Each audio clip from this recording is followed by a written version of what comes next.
നമസ്കാരം. പാർലമെന്റ് അംഗങ്ങൾ ഉൾപ്പെടെ 220-ലധികം യാത്രക്കാരുമായി ഡൽഹിയിൽ നിന്നും ശ്രീനഗറിലേക്ക് പറന്നുയർന്ന ഇൻഡിഗോ വിമാനം കനത്ത ആലിപ്പഴ വീഴ്ചയിൽ പാകിസ്ഥാൻ വ്യോമാതിർത്തിയിലേക്ക് അടിയന്തര പ്രവേശനം നിഷേധിച്ചതിനെ തുടർന്ന് മെയ് 21-ന് ഇന്ത്യൻ വ്യോമസേന അധികൃതർ സുരക്ഷിതമായി ലാൻഡ് ചെയ്യാൻ ഇന്ത്യൻ വ്യോമസേന അധികൃതർ എല്ലാ തയ്യാറെടുപ്പുകളും നടത്തിയിരുന്നു. ബുധനാഴ്ച രാത്രി ഉത്തരേന്ത്യയിലുടനീളമുള്ള കാലാവസ്ഥയിലുണ്ടായ പെട്ടെന്നുള്ള വ്യതിയാനം കാരണമാണ് XE-2142 എന്ന വിമാനത്തിന് ആകാശത്ത് കനത്ത പ്രക്ഷുബ്ധത നേരിടേണ്ടിയും കൂടാതെ അതിന്റെ മൂക്കിന് ദൃശ്യമായ കേടുപാടുകൾ സംഭവിക്കുകയും ചെയ്തു. ഇതിനു മറുപടിയായി മോശം കാലാവസ്ഥ ഒഴിവാക്കാനും സുരക്ഷിതമായ ഒരു അന്തരീക്ഷം ഒരുക്കുന്നതിനും പാകിസ്ഥാൻ വ്യോമാതിർത്തിയിലൂടെ ഒരു ചെറിയ വിമാനയാത്രയ്ക്ക് പൈലറ്റ് അഭ്യർത്ഥന നടത്തിയിരുന്നു. എന്നിരുന്നാലും ലാഹോർ എയർ ട്രാഫിക് കൺട്രോൾ ആ അഭ്യർത്ഥന നിരസിക്കുകയാണ് ഉണ്ടായത്.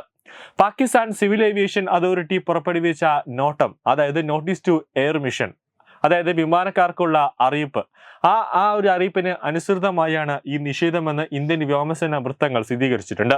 ഈ നിർദ്ദേശപ്രകാരം ഇന്ത്യയിൽ രജിസ്റ്റർ ചെയ്ത സിവിലിയൻ സൈനിക വിമാനങ്ങൾ പാകിസ്ഥാൻ വ്യോമാതിർത്തിയിൽ പ്രവേശിക്കുന്നത് വിലക്കിയിട്ടുണ്ട്. മെയ് 23 അർദ്ധരാത്രി വരെ നിലവിലുണ്ടായിരുന്ന നിയന്ത്രണം ഇന്ത്യൻ എയർലൈനുകളുടെയും അതോടൊപ്പം തന്നെ സ്റ്റാൻഡേർഡ് റൂട്ട് പ്ലാനിങ്ങുമായി ബന്ധപ്പെട്ടതാണ്.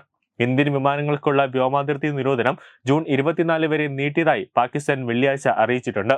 നോട്ടം അനുസരിച്ച് വടക്ക് ഏരിയ കൺട്രോൾ ഇൻഡിഗോ ക്രൂവിനെ ഉടൻ തന്നെ അറിയിക്കുകയും ഡൽഹി എയർ കൺട്രോളുമായി ഏകോപനം ആരംഭിക്കുകയും ചെയ്യുകയുണ്ടായി. കാലാവസ്ഥയുമായി ബന്ധപ്പെട്ട ഒരു വഴിതിരിച്ചുവിടലിന് അനുമതി ലഭിക്കുമെങ്കിലും ക്രൂവിന് ലാഹോർ കൺട്രോൾ ഫ്രീക്വൻസികളും അതോടൊപ്പം തന്നെ നൽകിയിട്ടുണ്ട് എന്നാണ് വൃത്തങ്ങൾ അറിയിച്ചത്. പാകിസ്ഥാൻ അനുമതി നിഷേധിച്ചതോടെ വിമാനം ശ്രീനഗറിലേക്കുള്ള റൂട്ടിലേക്ക് മാറ്റി.